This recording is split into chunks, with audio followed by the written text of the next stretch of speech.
La démocratie interne, le respect des tests et des procédures restent des éléments majeurs de la vitalité et de la viabilité d'une organisation sociale. Respectueux donc de cette vieille tradition instaurée par les fondateurs de la CSA Bénin, Anselme Amoussou et les siens ont tenu ce 26 janvier 2023 leur 43e Conseil confédéral ordinaire. Cadre choisi, la Bourse du travail de Cotonou.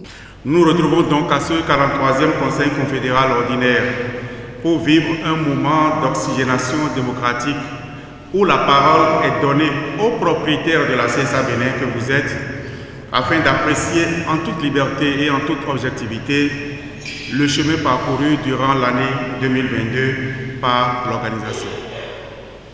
Comme vous le savez, il s'agira dans un premier temps de donner votre avis et peut-être votre quitus sur les documents de reddition soumis à votre sanction, à savoir le rapport d'activité, le rapport financier de l'exécutif confédéral. Puis, dans un second temps, vous aurez à examiner les éléments d'ambition du Bureau exécutif national pour l'année 2023, à savoir les projets de plan de travail annuel et celui du budget. Je n'ai aucun doute que nos échanges seront également l'occasion de donner notre point de vue sur la situation sociopolitique et économique de notre pays.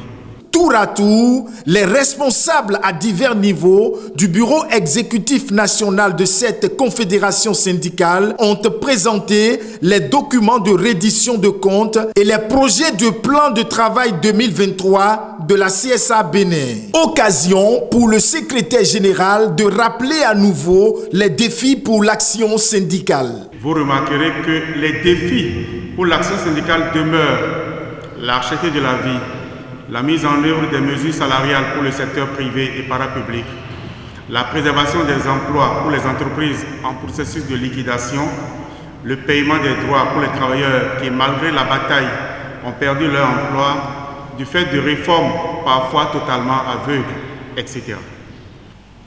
L'assurance maladie universelle annoncée pour être effective à compter de ce mois de janvier 2023 demeure encore un mirage à ce jour. Sachons aussi que dans ce combat, nous devons d'abord compter sur nous-mêmes, car les changements politiques de ces derniers mois et dernières semaines n'ont jamais abordé la question du travail et des travailleurs comme étant les priorités. Vivement que les solutions optimales soient trouvées et mises en application avec le concours des autres organisations sœurs qui ont le souci du renouveau syndical à l'image de la CSA Bénin.